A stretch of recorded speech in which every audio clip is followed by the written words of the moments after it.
Well, it's almost summer. Almost nothing. Around here it's over 100 degrees, so summer's already here. And millions of Americans are going to spend time in the sun. Too much sun can lead to skin cancer, but not enough means you won't have the vitamin D you need for your health. Medical reporter Galen Tethrow explains how to keep yourself safe and healthy in the sun. Actress Nicole Kidman is from the world's skin cancer capital, Australia. But she's not likely to become a victim. From childhood on, she has pretty much avoided the sun. That's been great for her skin, but could leave her vitamin D deficient. That wouldn't be a good thing. Low vitamin D can make people susceptible to winter germs, summer colds, diabetic afflictions, and a wide range of cancers.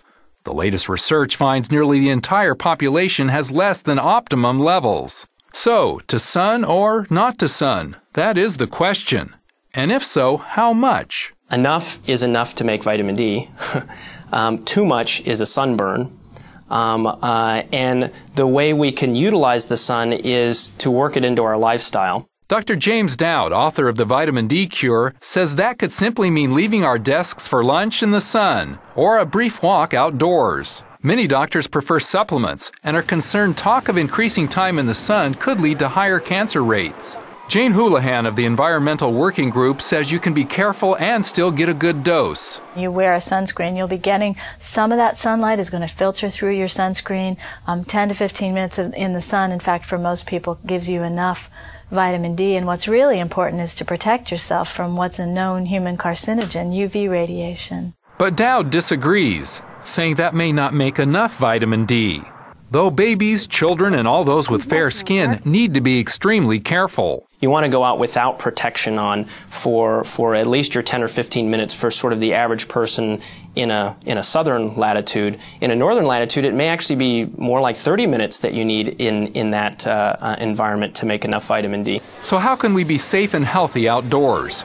First, let's start with some sunshine basics. Ultraviolet light from the sun consists of two parts.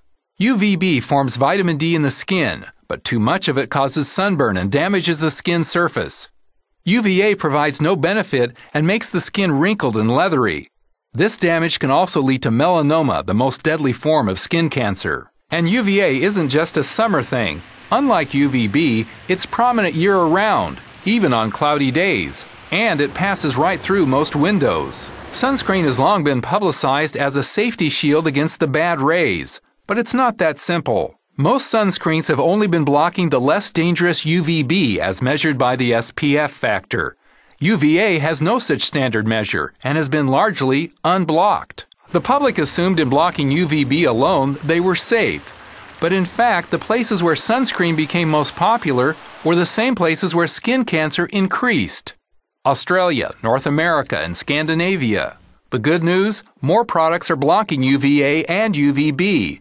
Known as broad-spectrum protection. Even there, beware. Right now, there's no regulation at all for what broad spectrum means, so manufacturers can print that on the label. It doesn't have to mean anything at all. In fact, the Food and Drug Administration has hardly any requirements. What we found in our research is that about half of the products on the market have ingredients that break down when they're in the sun, have ingredients that don't protect you across that whole spectrum of UV radiation that can damage your skin, or contain ingredients that can penetrate the skin, get into your blood, and pose other kinds of health risks. For instance, the common sunblocker oxybenzone absorbs into the bloodstream, raising concerns. For allergies, for cell damage, and has even been linked in a recent study to birth defects, a preliminary study. So it is an ingredient that we warn consumers that it's probably best to avoid. Given those dangers, what are safe and effective blockers?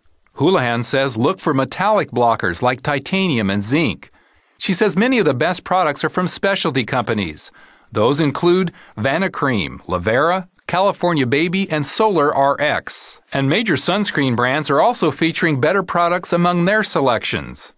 Even if you don't block the sun, you can use supplements when you're low in vitamin D. In the Vitamin D Cure, the guideline for maintaining a good level is 25 units or IUs for every pound of weight. For a 200-pound man, that would be 5,000 units a day. For a 10-pound baby, a dose of 250 units daily is suggested. For babies and those who don't like pills, There are liquid varieties, such as this concentrated one available through healthcare providers, or other options that can be ordered online. And have your vitamin D checked. For good health, you should be above 35. You might have a level in the 20s in February or March when it's 60 in the summer. And so the more you're out of doors and the further north you are, the greater those seasonal fluctuations are. Weaving your way through vitamin D and sun issues can be a little tricky. Just remember to protect your skin safely and to get enough vitamin D to protect your whole body. Galen Tethrow, CBN News. It's a great piece, Galen. To find out more about vitamin D and the sun, we've got a fact sheet for you. It's called Sunshine, a Surprising Cure, and it's free of charge. You can just call the number on your screen, 1-800-716-FACT, or you can log on to cbn.com. Get healthy, but you know, what he's talking about for a 200-pound guy is 5,000 units of that stuff a day. That's a lot. Well, it seems like a lot. I take 3,000 or 4,000, but it's got to be 5. Okay, for somebody my size. Good to know. Yeah. Vitamin D. All right. Well, up next, we've got your email questions on health and fitness. Jen says, is it true that caffeine